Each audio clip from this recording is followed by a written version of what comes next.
But on this same radio station that is all about shocking content that you and I get on, former program director, former executive producer of the morning show, we now get on and talk about our feelings. Uh, Two dudes talking about their feelings and rainbows and unicorns and meditation and quantum physics and helping dudes that, how many times have dudes called the show crying and it's just like, and it's absurd. And yet it feels like the absolute best thing in the world to do this show, to just be like, hey man, I'm good. I'm good telling you that I feel like trash today. I'm good telling you that I had a crappy week. I'm good telling you that I struggle with scarcity. I'm good being a human being in front of everybody and just being authentic. And like we've talked about before, behind the curtain of radio is no show.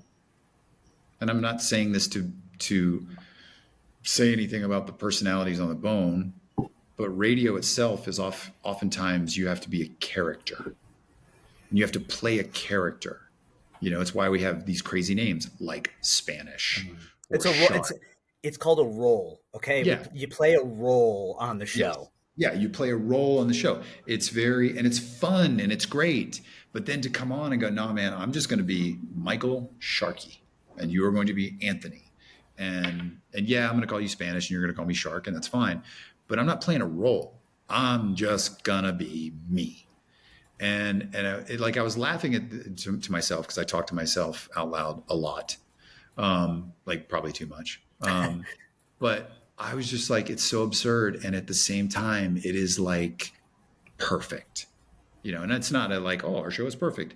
It's modeling behavior of just authenticity, but to do it, not in a podcast. Yes, we have a podcast and yes, we're on YouTube, but not there, but to do it on a radio station that is known for the exact opposite. I was like, oh my God, and that's why I was like, I don't know if like upper management has actually ever listened to this show, because they might actually listen and go, do we really want to have two dudes talking about their feelings on this radio station? Mm-hmm. And I'm like, but it's good though, right? I mean, I feel like the timing of it all is what makes it almost feel like I'm going to wake up tomorrow. Mm-hmm. And I'm just going to like come out of a vat of water and be like, where am I? And they're going to be like, you've been in a coma for 13 years. That accident was terrible. But yeah, like the timing makes it feel bananas.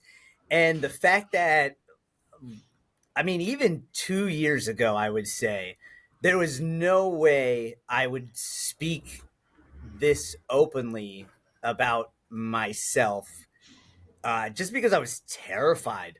Yeah. And I was so into my ego and having that role was who I was, and any deviation from that was like, no. And I'll listen back to clips of the morning show, and it blows my mind like where I planted my heels on some of the things that I would argue about, where I was like, I don't feel that way, but I'm planting my feet because Spanish, that's his thing. That's his I love you thing. Like, they would be like, you don't love everybody. And I'd be like, yes, I do.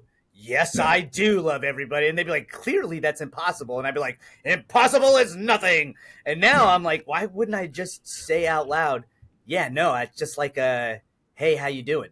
Like, yeah, I'll extend you love when we talk and when we're in person. But no, I don't love everybody. It is impossible. But so now to be able to sit here and even just say that out loud is so foreign to me. Yeah. And I see it in my friends' faces the ones that I haven't talked to in 6 to 8 months, where they'll reach out and be like, hey man, how you doing? Everything all right with the radio stuff? And I'll be like, hey, no. And I'll just spill my guts. And they're like, whoa, dude. Yeah. I didn't realize it was all like that. And I'm like, yeah, sit down, buddy. Yeah. We got a lot of talking to do, man. Yeah, it's something that popped in my head as I was hearing you talk. Is authenticity is liberating. You know what I mean? It's terrifying. Yeah, it is terrifying. It can be terrifying, but it can also be really liberating when you're just and it's simple. It's really simple.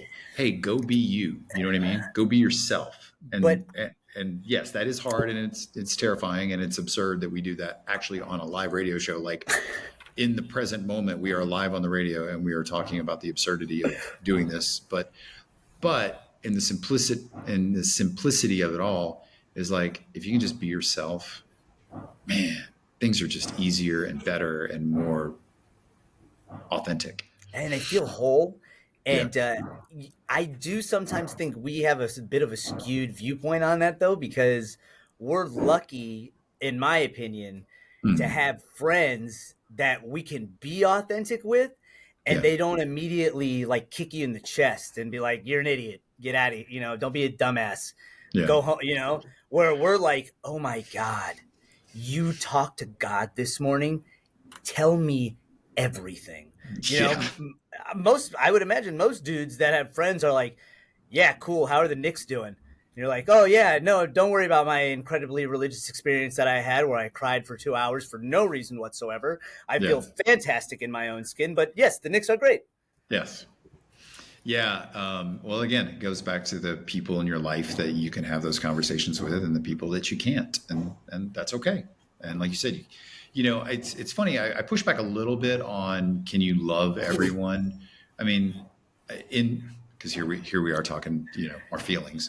I was in a meditation this week where I just felt love, and love being the opposite of fear. Um, Oh, and I just was like, there was a book that my parents had when I was a kid, and I was, I don't know, 6, and I'm looking at their assortment of books. No, I don't know, but they had a book called "Love is Letting Go of Fear," and I didn't know what that meant until I got older. But it's just like in my meditation, I was just like, man, love, like what a powerful universal feeling.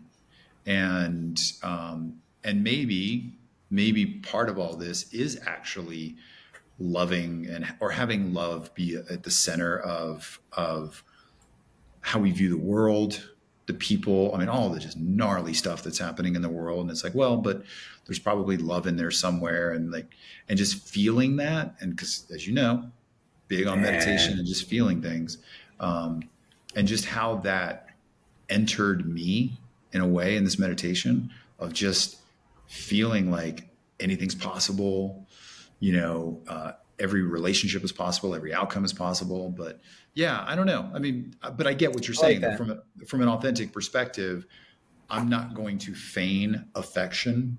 Mm-hmm. I'm not going to fake it. Um, and at the same time, I'm just going to choose at this stage of my life. It's like, I mean, I don't have the bandwidth, the time, the desire is probably a better word, to have meaningless interactions with a majority of the people in my Yeah, life. I like that. And I took an inventory. I was taking a walk yesterday afternoon, and my intention yesterday was to find 5 moments of gratitude throughout the day, 5 Ooh. simple moments of gratitude. And I did it, and it was awesome. It was great. So I was reflecting on my walk last night of those moments of gratitude.